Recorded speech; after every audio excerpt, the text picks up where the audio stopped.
Hey viewers, and welcome to a installment for Star Wars The Old Republic. I'm on my main, my Sentinel, and I have gotten a viewer request to show you guys just my spec that I use in PvE, because I'm a main PvEer. Regardless, I do a little bit of PvP.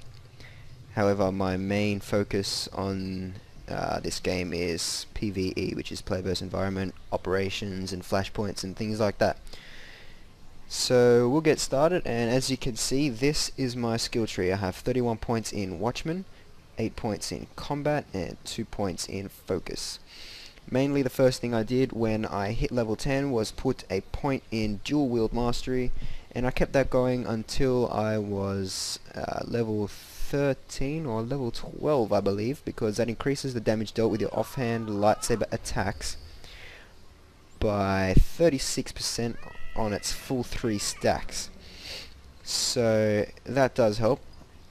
And then after I had all those 3 on my combat, I started on Watchman, and as you can see, I left that blank because my spec does not use Riposte, and Rebuke doesn't really have much of a place in my rotation. However, I do use it when I'm getting a bit low on health.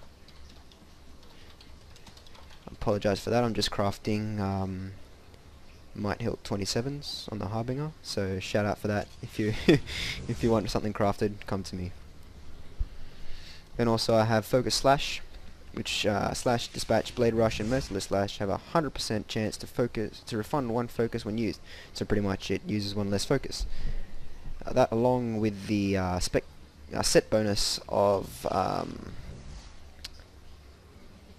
the Dreadguard or Campaign Gear, depending on what you want, can have a maximum of 1 focus used for Dispatch. However, I don't use set bonuses because I like my guy to look like that. And so we got Focus Slash, 3 points in that. Valor, 2 points in that, so that's full. And we have Merciless Zeal, critical burn hits with burn effects heal you for 1% of your maximum health.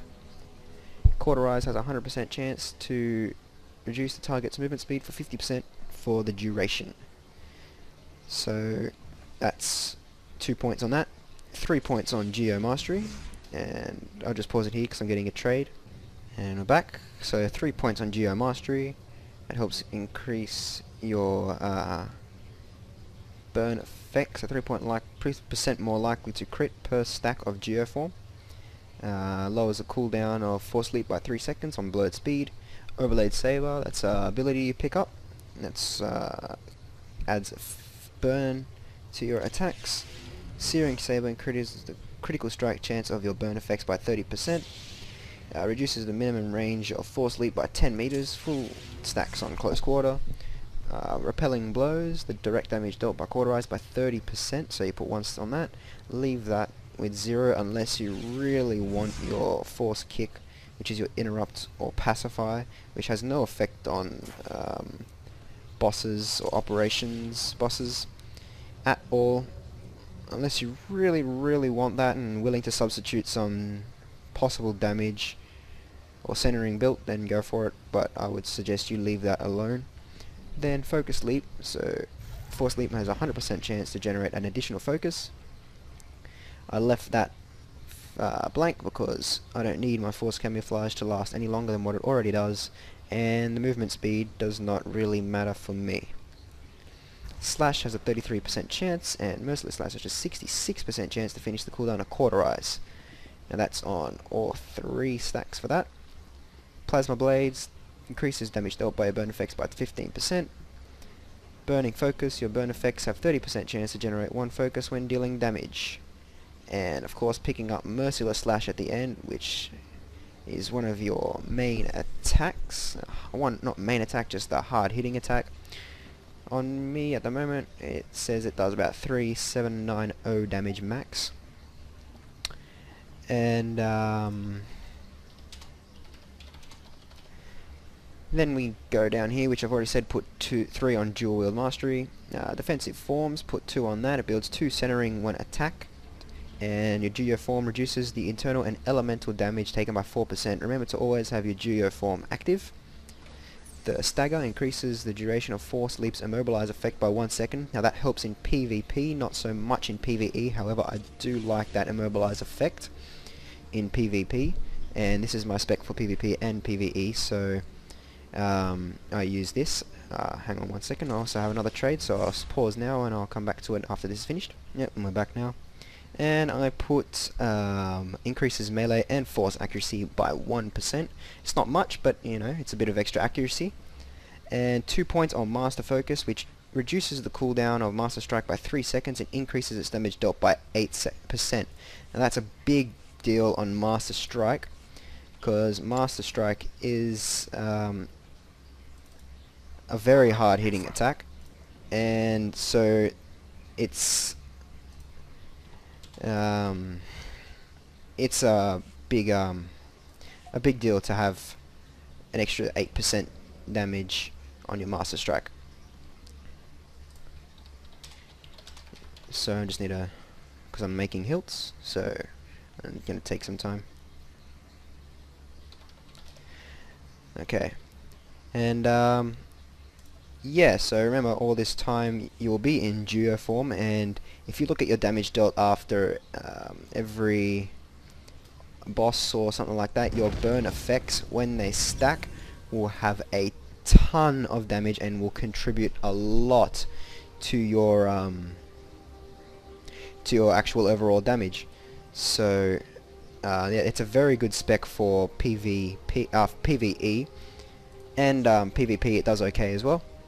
However, combat, if you're willing for PvP, I suggest going in Focus. It's very overpowered at the moment. I don't know if it will be nerfed later on, but at the moment it is very strong for a Sentinel. And if you're looking to kill bubbled healers, then go to Combat, because this Precision Slash, which grants precision for 4.5 seconds, and it increases armor penetration for 100%. So that is what you want to do if you're going to look for killing healers with bubbles. So that's like sorcerers and sages that have their little bubbles on them. But overall, this PvE spec does do me quite well. Little tips that I've had with this: keep your crit chance at around 35% if you can. Anything over is overkill, and you will receive small amount of diminishing returns every percentage you get above that. And your critical multiplier, mine's at 77% at the moment. It really only needs to go up to 75%. Again, anything above that is overkill, and you will experience a tiny bit of diminishing return, not a lot, but you won't get as much as if it was at 75%. Strength 2121, that is buffed with Force Valor, not with a Stim though. So you want to stack strength as high as you can. It's your main stat. It increases damage dealt and your aptitude in melee combat. It gives you stacking strength will give you some crit and surge. So if you keep stacking strength, you will get that without having to put too many crit and surge mods in there in your actual gear. Willpower, I have to stress, never substitute strength in your gear for willpower. Go out and find the Datacrons, because it helps with your force powers.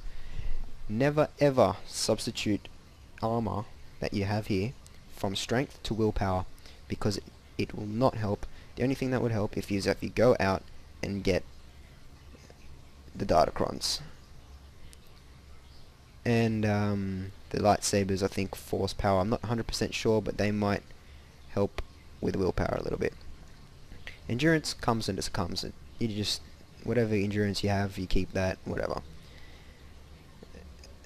After strength, you want to get power. Power increases your damage over time, and it's a great boost. If you have those Rakata Might Adrenals, you will hit like a truck for a long time, because it increases your power by 340 for, I believe it's 10 seconds. So for that 10 seconds, or could even be 30 seconds, you will hit like a truck. Next thing I'm going to do with my spec is get rid of this campaign relic of Kinetic Tempest and put an elite war hero of relic of Boundless Ages, as it gives 121 power after 1.6 comes out on the live servers. Anyway guys, I hope this video helps you guys if you're choosing to become a Sentinel and level up to 50 and using it as operation and raid groups. If you liked it, don't forget to leave a like, and remember to rate, comment and subscribe to my videos so you can get much more SWTOR on my channel. Yeah, so I hope it helped guys, and thanks for watching.